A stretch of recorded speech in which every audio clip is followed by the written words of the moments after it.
This throwback image here sparks a memory for a lot of people who are upset by some recent comments. I'm an American. I'm not an African American. I'm an American. Oh, girl, don't set up the Twitter on fire. Oh, I'm sorry. I mean, what? I'm sorry. My Lord. What did you just say? Stop the tape right now. Okay. I will say this. What? I mean, I don't know where my roots go to. I don't know how far back they go. I can't go on, you know, I don't know how far back, and I don't know what country in Africa I'm from. But I do know that my roots are in Louisiana. I'm an American.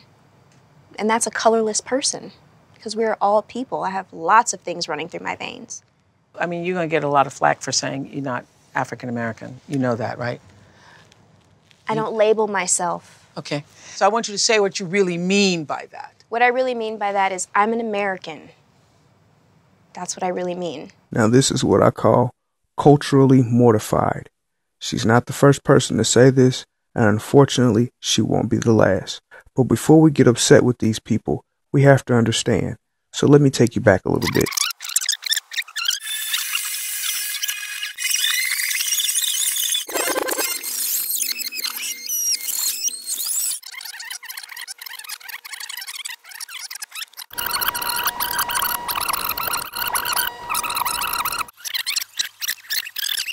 Whoa, maybe a little too far. Now, I'm really not laughing at this situation, but just real quick, just watch this. Kunta Kinte.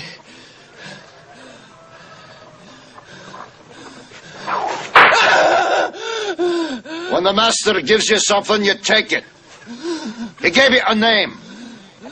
It's a nice name. It's Toby. And it's going to be yours till the day you die. Either you laugh or cry. All right, let's get to it.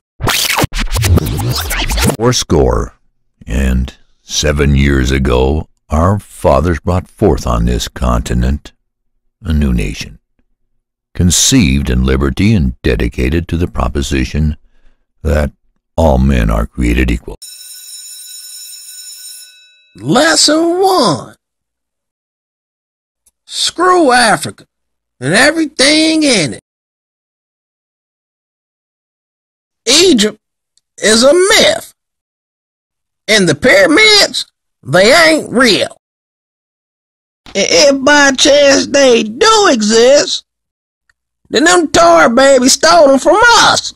Anything from Africa is dirty, uncivilized, and needs to be controlled, educated, and reformed. I reckon that's why you're all here today. The good news is you're in the right place. Welcome to America. You see, around 1562, the first large ship carrying African slaves arrived at this here beloved country. The name of that ship was, wait for it, the good ship. Jesus. That's right.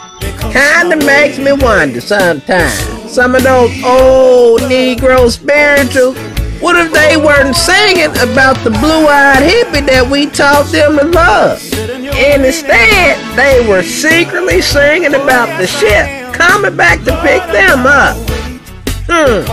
Either way, I still like these songs. Oh yeah, stay with. You know, sometimes I wait.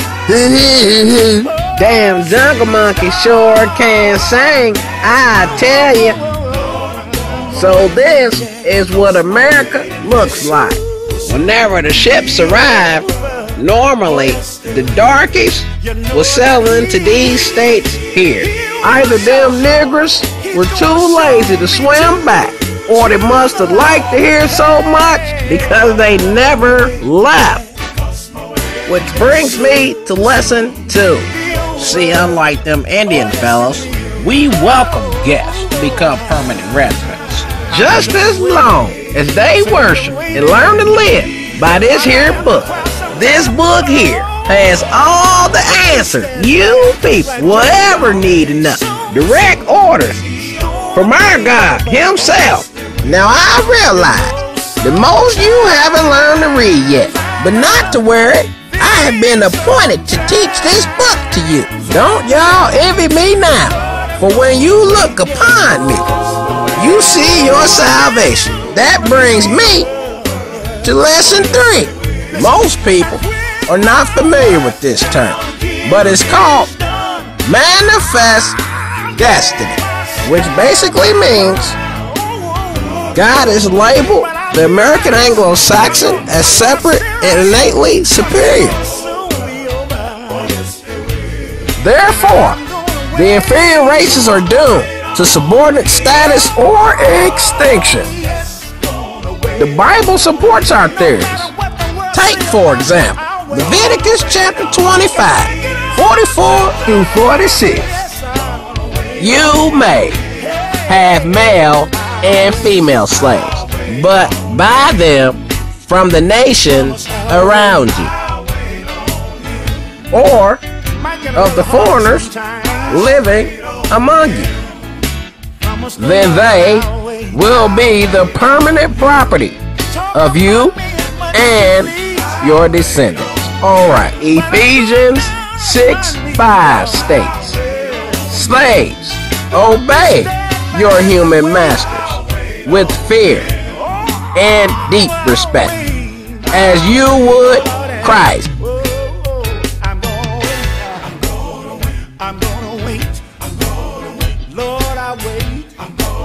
You must be out of place, boy. What farm did you come from? Who is your master? It is true. I come from a farm, but it is owned by my family, and my name is Kwame. Kwame. Don't you get flippy with me, you little porch monkey. All property must be named and tamed, boy. Your name is now George. And if you move, George, I'll blow your shadow back across that Atlantic Ocean. Y'all get this jigaboo out of my class. See to it that he is taught his propers. And get him in a more befitting wardrobe, please. Can't come back up in here with all that Egyptian warrior pride. We don't want any of these here colored minds corrupted. God is watching y'all, and he don't like seeing such food. A little punishment is good for the African soul. Need to understand your place. Alright, since we speaking on corruption, Timothy 6, verse 1 through 5 clearly states, all slaves must give complete respect to their masters. Slaves who believe should serve their masters even better and encourage others to do the same. Any person who teaches otherwise are of corrupt minds, and you all should stay far away from those persons. Oh, I see corruption has rejoined us. Now that's appropriate clothing for a colored boy like yourself, George.